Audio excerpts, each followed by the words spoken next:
Hello everyone, welcome back to YSK legal awareness. ఇప్పుడు యూట్యూబ్లో చాలా పెద్ద కాంట్రవర్షియల్ టాపిక్ బెట్టింగ్ ప్రమోషన్స్. అసలు ఇండియాలో బెట్టింగ్ లీగలా కాదా? అసలు ఈ బెట్టింగ్ ఎన్ని రకాల గేమ్స్ మీద చేస్తారు? అవి లీగలైజ్డ్ అయ్యాయా లేదా?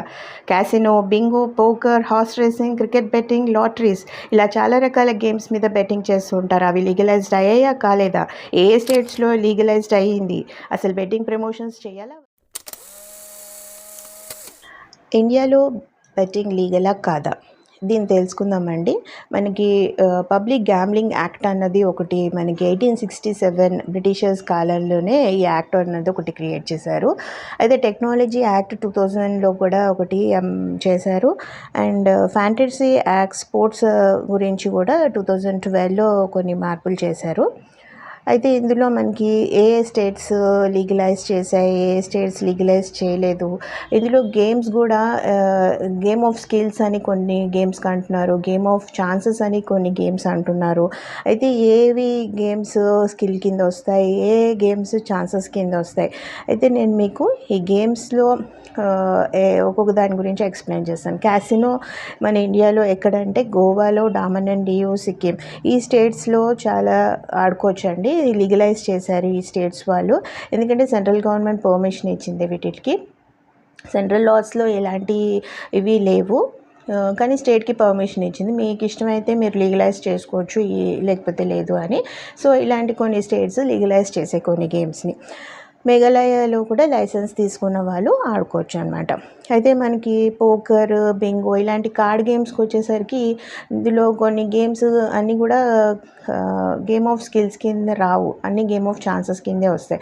కానీ రమ్మీ గేమ్ మటుకు గేమ్ ఆఫ్ స్కిల్ కింద వస్తుందండి. గేమ్ ఆఫ్ స్కిల్ అంటే ఎందుకంటే దానికి డిస్కార్డింగ్ అది చేస్తూ ఉంటారు, ఏ కార్డ్ వేయాలి, ఏ కార్డ్ వేయకూడదు అన్నది ఆలోచించి చేస్తారు. కాబట్టి రమ్మీ గేమ్ మటుకు గేమ్ ఆఫ్ స్కిల్ కింద వస్తుంది. వేరే కార్డ్ గేమ్స్ అన్నీ కూడా గేమ్ ఆఫ్ ఛాన్సెస్ కిందే వస్తాయి.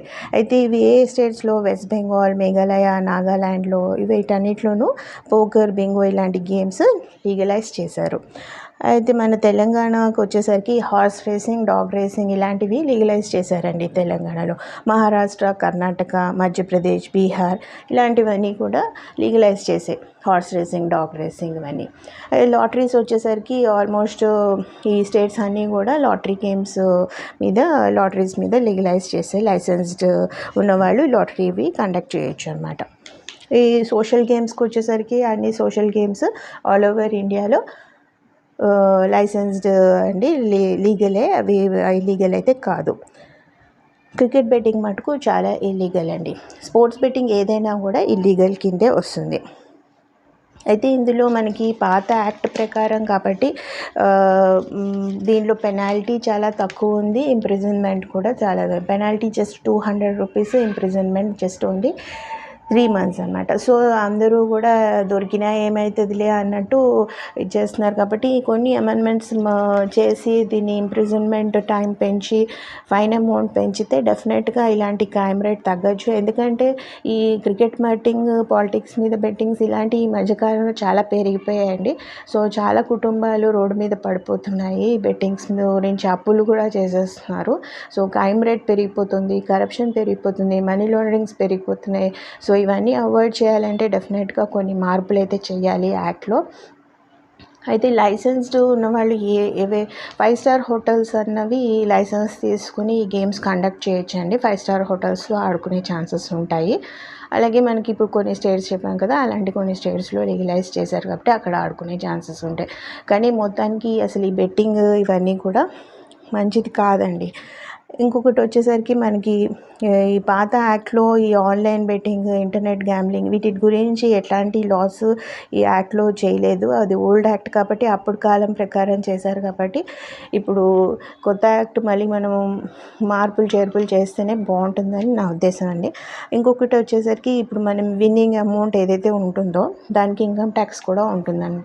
10,000 కన్నా ఎక్కువ విన్నింగ్ అమౌంట్ రిసీవ్ చేసుకుంటే మటుకు దాని మీద 30% ఇన్కమ్ ట్యాక్స్ కట్టాల్సి వస్తుంది. సో ఇవన్నీ నేను మీకు ఈ యాక్టులు ఏవేవి లీగలైజ్డ్ అయ్యాయి, ఏవేవి ఇల్లీగల్ ఇలాంటివన్నీ ఎక్స్ప్లెయిన్ చేశాను కదా. మీరు ఈ బెట్టింగ్ ప్రమోషన్స్ చేయొచ్చా చేయకూడదా అన్నది డెఫినెట్గా కమెంట్ సెక్షన్లో మెన్షన్ చేయండి. Thanks for watching my channel.